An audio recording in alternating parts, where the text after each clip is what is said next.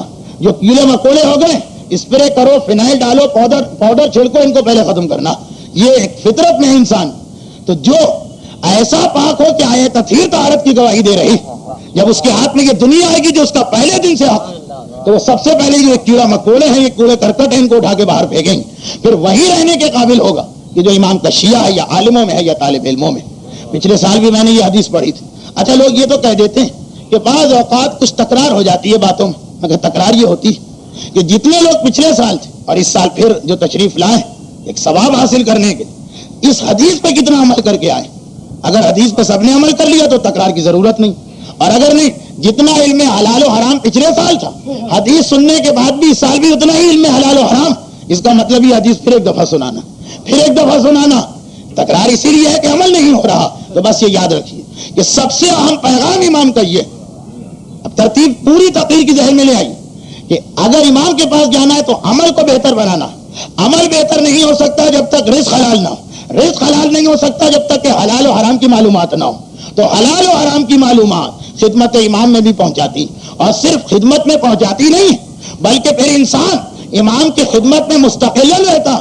ایسا نہ ہو کہ وہاں پہنچ گئے اور بعد میں امام کی تلوار سے مارے گئے کیونکہ تعلیم مکمل نہیں تھی. تو یہ پیغام ہے ولادت امام کے موقع پر کہ جتنا آپ اپنا حلال و حرام کا علم بڑھائیں گے اتنا ہی سمجھیے آپ امام کو خوش کریں گے. اور یہی وجہ ہے کہ امام نے اپنی غیبت میں سب سے بڑا مقام نہ کسی شجاع کو دیا. علی کی صفات میں شجاعت بھی ہے. نہیں کہا کہ میرے بعد جو شجاع ترین فرد ہے وہ تمہارا سردار. کسی مالدار آدمی کو نہیں کہا کہ میرے بعد جو سب سے مالدار ہے وہ تمہارا سردار. کسی بڑے عہدے پر فائز آدمی کو نہیں کہا کہ جو سب سے بڑے عہدے پر ہے اس کو اپنا سردار مانو. کیا کہا؟ میری غیبت میں جو علماء ہیں انہیں اپنا سردار ماننا. جتنا علم زیادہ ہوگا اتنا وہ امام کے قریب ہوگا، جتنا امام کے قریب ہوگا اتنا ہی امام اس کو حق دے کے صاحبان ایمان پر حاکم بنا رہے ہیں. تو اس کا مطلب یہ ہے کہ یہ علم ہے جو ہمیں امام سے قریب کرتا چلا جا رہا ہے. اگر ابھی تک کوتاہی ہے تو کم سے کم ایک عہد یہاں سے کر کے جائیں کہ اس دفعہ اس سال ہم میں اور امام میں جو بھی فاصلہ ہو چاہے بہت ہی قریب ہو، اگلے سال اس فاصلے کو اور کم کر دینا اور امام کو اتنا خوش کرنا کہ امام کہیں گے اور آگے آ جاؤ، اور خوش کرنا امام کہیں گے اور آگے آ جاؤ، یہاں تک کہ وہ منزل آئے گی کہ امام ظاہر ہوں گے اور ہمارا ہاتھ امام کے ہاتھ میں پہنچ چکا ہوگا. اور اس طریقہ آپ نے سن لیا. اور اس طریقے میں ایک اہم ترین بات یہ بتائی کہ عالم کا احترام تمہیں لازم کرنا، کیونکہ یہ علم جو تمہیں ہے یہ جبرائیل آ کے نہیں دیں گے، وہی نازل نہیں ہوگی. یہ علم تمہیں ملے گا علماء سے. امام کے قریب ہونے کے لیے ان کے قریب ہونا پڑے گا. بس یہ پیغام ہو گیا. پروردگارا ولادت امام کی اس خوشی کا موقع، وہ امام، یہ ہمارا وجود اس کا مرہون منت، ہمارا رزق اس کی وجہ سے، ہمارے گھر کی سلامتی اس کی دعاؤں سے. پروردگارا ہمیں اس قابل بنا دے کہ جیسا امام چاہتے ہیں ویسا ہم بن کے دکھا دیں. پروردگارا اگر ہم میں کوئی ایسی کوتاہی اور غلطی ہے کہ جو امام کو ہم سے ناراض کر رہی تو خصوصاً اس مبارک موقع پہ ہمارے ایسے گناہ اور غلطیوں کو معاف فرما.